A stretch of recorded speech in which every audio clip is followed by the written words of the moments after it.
In this video, I'm going to share with you 3 reasons why self-discipline is so powerful. Now just think about this for a minute. Think of a time when you set yourself a goal or you had a desire to achieve something. But when it came down to taking action, actually putting in the work, you wasn't bothered. You didn't feel motivated enough, or you just wasn't in the mood. Now, yes, this can come down to laziness. But in my opinion, I personally think it comes down to a lack of self-discipline. Now, yeah, granted, there are going to be days where you don't feel good, where you feel down. I'll give you an example. Last week, I had a particular day where I just felt so down. I didn't feel like doing anything. I just felt like laying in bed all day. But that's where self-discipline comes in. Self-discipline is about doing the things that need to be done, whether you feel like it or not. With that said, let's take a look at the first reason why self-discipline is so powerful. The first reason why self-discipline is so powerful is because it keeps you focused. Look, in today's modern world, there's so many distractions. There's app after app. There's literally so many new Netflix documentaries coming out. There's so many series coming out. There's so many things coming out. So in today's world where there's so much going on, we need focus. And that's where a lot of self-discipline does come in. So having self-discipline keeps you on track and keeps you focused. And it also helps you to avoid distractions. Like I said, there's so many distractions today that it's easy just to say yes to everything. But self-discipline is more about actually saying no. When we engage ourselves in uncomfortable, difficult things, it just naturally makes us more self-disciplined. But on the flip side, the exactly same thing happens in reverse. So when we don't do hard things, when we always take the path of least resistance, when we do easy things, and when we do things that are very comfortable, then naturally we become less disciplined because we're not pushing ourselves outside of our comfort zone. I'll give you an example. A few months ago, I fell into the trap of stepping back into my comfort zone by taking a little break from the gym. Now, as innocent as that break seemed, it had a negative ripple effect in other areas of my life. Because I was no longer going to the gym, I stopped waking up at 6 a.m. And then I started to eat more junk food. And then I was going to bed later. And I was just feeling more tired. And as a result, I just found myself to be less productive overall. But as soon as I started to go back to the gym, other areas of my life started to improve. For example, I started to wake up at 6 a.m. again. And because I was waking up at my original time that I used to wake up at when I was going to the gym, it now started to have a ripple effect in other areas of my life, such as I started to eat a lot better. I had more energy and I felt less sluggish. And also my sleep started to improve. One of the things that's also helped my sleep recently is I don't even have like a proper blackout blind. But what it is I've just literally got an old cover, like a duvet cover, and I've literally folded it up and I've stuck that at my window and I've literally put pins at the top. It's such a simple DIY thing that I've done. It's nothing fancy, but it does the job and it's really started to improve my sleep. Now, the reason why I'm sharing this with you is because it's so easy to fall into the trap of taking the path of least resistance.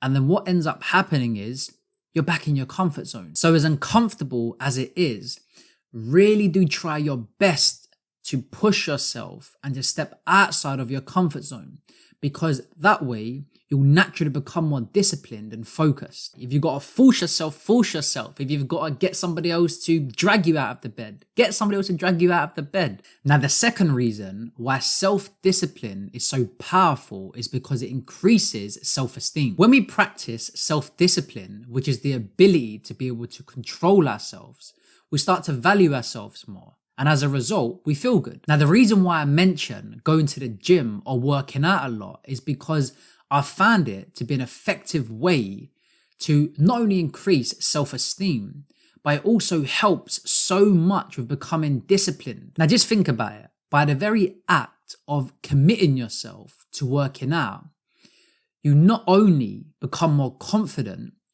but you have to engage yourself in things that require you to build more self-discipline. For example, planning your workout, waking up early mornings or going to sleep later in order to get your workout in. Meal prepping, you have to make sure that you have healthy, accessible food to limit the chances of you binging on something that you know you shouldn't be. So basically removing temptations. Tracking your progress. Is what you're doing working for you?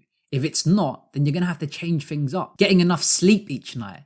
Saying no to the tempting midweek takeaway. Look, we've all been there. We all know what it feels like when you've had a good workout. You kind of feel like, well, I deserve this now, but it's only Tuesday. And before you know it, that one takeaway leads on to another one and then another one. And then it all kind of goes downhill from there. Momentum is such a powerful thing. And consistency, just doing something over and over again, is so powerful, because it's like when you do one good action, you feel the encouragement to do other good actions, to do other good things. But when you do one bad thing, it kind of spirals and then you kind of get influenced to do other bad things. Now, before we go on to the third thing, my name's Luke. And this channel is all about personal development, and I'll be sharing the things I've learned and continuously learn. So if you enjoy content around trying to improve yourself, then make sure you hit that subscribe button. Now, the third reason why self-discipline is so powerful is because it delays instant gratification. Now, instant gratification is choosing immediate pleasure now instead of a better return in the future. For example, deciding to stay in bed when you should really be working, eating too much junk food when you know you're trying to lose weight, playing video games when you know you should be studying. Now, delayed gratification is resisting immediate pleasure for a better reward in the future. For example, deciding to skip the Netflix series and instead start reading a non-fiction book. Now, it doesn't have to be a non-fiction book. That's just my preference. You can read whatever you want.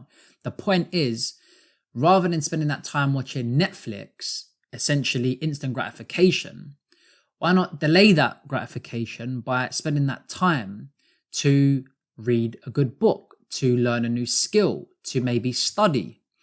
That way, when you actually do come around to watching Netflix, because you know you've got all of this work done, or because you've completed something, or because you've learned something new, there's going to be a lot less guilt. Now, when we give in to immediate pleasures over a more fulfilling, a more greater, a more pleasurable reward in the future, it not only makes us feel bad, but it also weakens our character overall, and it definitely weakens self-discipline. So by practicing delayed gratification, we naturally increase our ability to become more self-disciplined. It's a lot more pleasurable and satisfying to eat a burger on the weekend if you've actually put in a lot of hard work throughout the week. So you've been hitting the gym, you're really focused on your work, your side business that you're building.